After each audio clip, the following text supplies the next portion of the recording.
Hey guys, welcome to Reddit Brew. You know the drill. We're back at it again with the Reddit stories. So let's jump into it, shall we?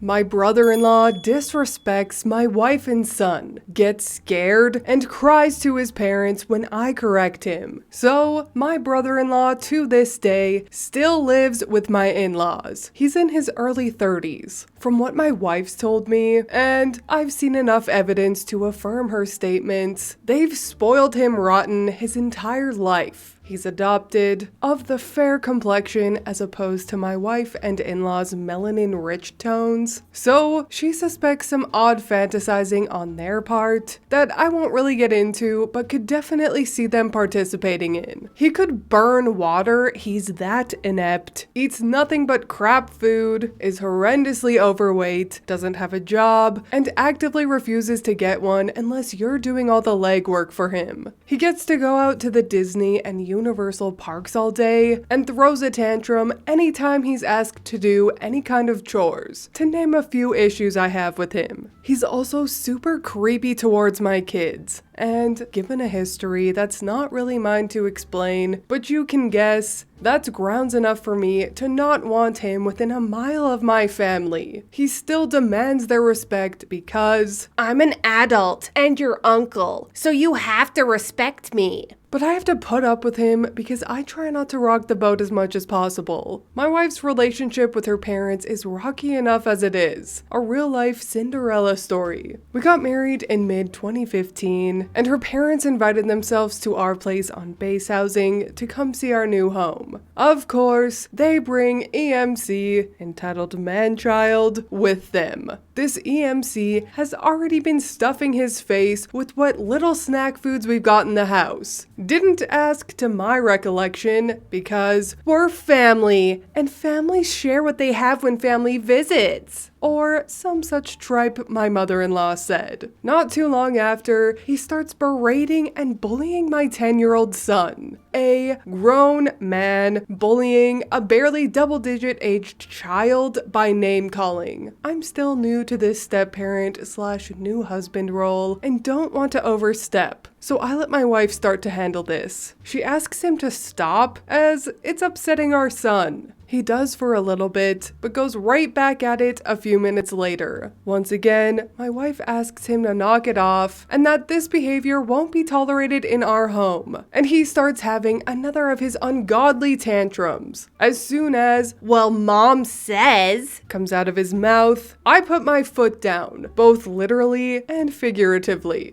I do not tolerate any disrespect towards my wife, strangers, kids, or family be damned. The new house is mostly wood flooring on the first floor, and my voice already carries pretty well, so the entire house goes silent when I spoke up. Is this her house? Is this yours? No? Then shut the fuck up when the people whose house you're in tell you to knock something off. Entitled man-child is just standing there looking like some flabby fish out of water with an open-mouthed gasp and wide-eyed terror that someone had dared to correct him. He then ran upstairs and cried to my in-laws about how he was aggressive and scary towards me, and I don't feel welcome in this home. Gee, I wonder why. My father-in-law pulled my wife aside and demanded something be done about my behavior, because that's no way for family to behave towards one another. She told me all this, and to this day, I still don't apologize for anything they deem as rude or unseemly, because that one instance of their 6-foot sack of turds behavior tells me they have no room to criticize anyone on parenting or general behavior. Another reason he may not like me would probably be because I embarrassed the hell out of him for acting like a Nimrod while we were on vacation. For context, we were staying at a hotel her parents had booked with their points, and I was on crutches at the time for a broken foot. This man-child had my, at the time, I want to say around 8-year-old daughter up in the air, spinning her around, standing immediately next to a pool. Obviously, I could not ambulate fast enough to intercede physically, so I had to call out from across the courtyard, "Man-child, put her down now!" which drew everyone in the vicinity's attention to his idiocy. I finally stick my happy ass over to him, and he's looking all kinds of indignant. He asks, how dare I interrupt his time with his niece? And I tell him, because you're putting her life in danger, you colossal moron. You are not even 1 foot from the side of a pool. What on God's green earth made you think this was an okay idea? Well, I'm her uncle, was all he had to counter with. And I am her father. And I say, put her down. Now, he and I get into a hard staring match at this point, and he thinks he's gonna win because I'm on crutches and he's already naturally taller than me at around 6 foot. I, however, was a hard charging lance corporal at the time and didn't fear man, beast, or God, let alone this fat sack excuse of humanity. He broke first and stormed off to go tell his parents what happened. They tried to have a conversation with me about how what I did was inappropriate, and I just balk at them and ask them how they could condone the blatant endangerment of their granddaughter by this buffoon. They had nothing else to say.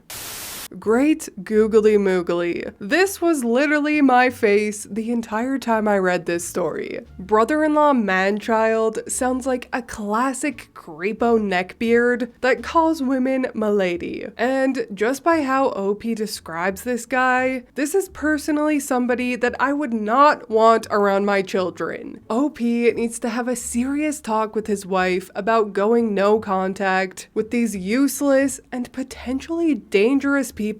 The parents sound like toxic enablers, and brother definitely gives me creepy predator vibes. Not people I would bother keeping around, especially around my kids. That is for sure.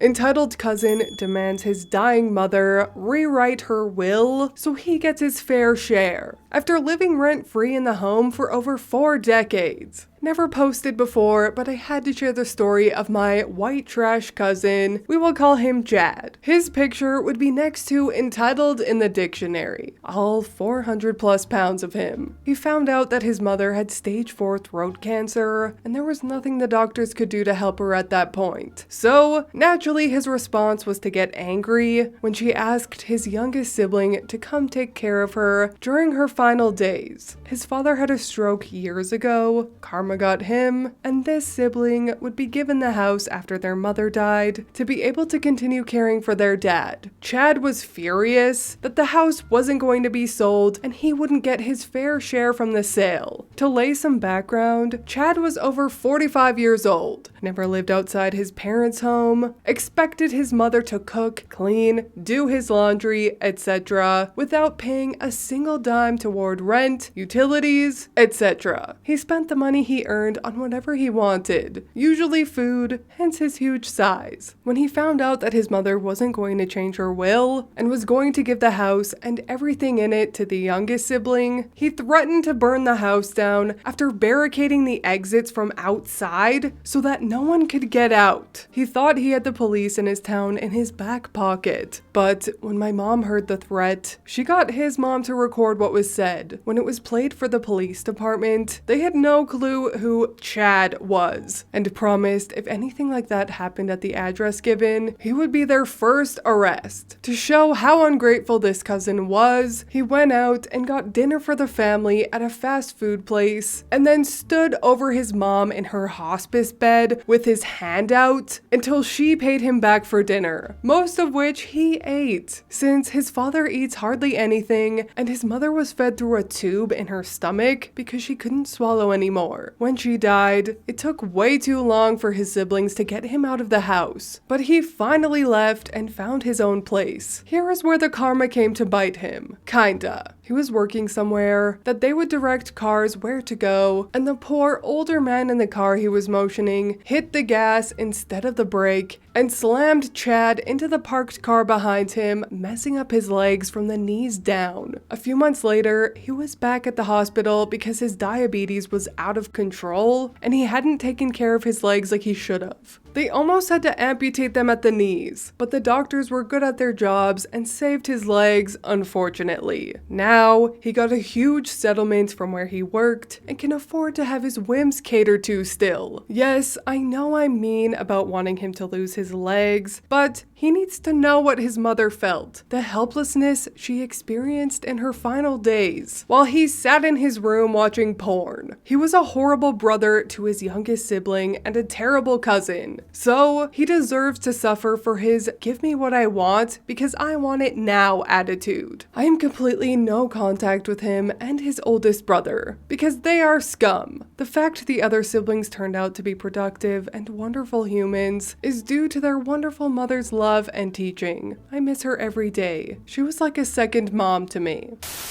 Damn, is this the same guy as the last story? They sound like twins. Honestly, I don't think this was karma for Chad at all, because knowing people like this, where their laziness knows no bounds and they have severe main character syndrome, I wouldn't put it past him that he just let his diabetes get out of control and wrecked his knees on purpose so that he would get a huge settlement. Also, I know I can be harsh sometimes, but somebody has to say it, and I'm just not scared to. I can't help but be mostly annoyed at the parents in these types of situations. They're the ones that turned their child into this person by bending to their every demand. Even on her deathbed, she was still giving her son everything he wanted. And in my opinion, this trash, completely inept human is a result of very, very bad parenting. And that goes for both of the stories we read today. But anyways, that is all from me today. I hope you enjoyed these two entitled man-child stories. If you did, please leave a like and subscribe. I truly appreciate when you do, and I will see you in the next Reddit story. Bye!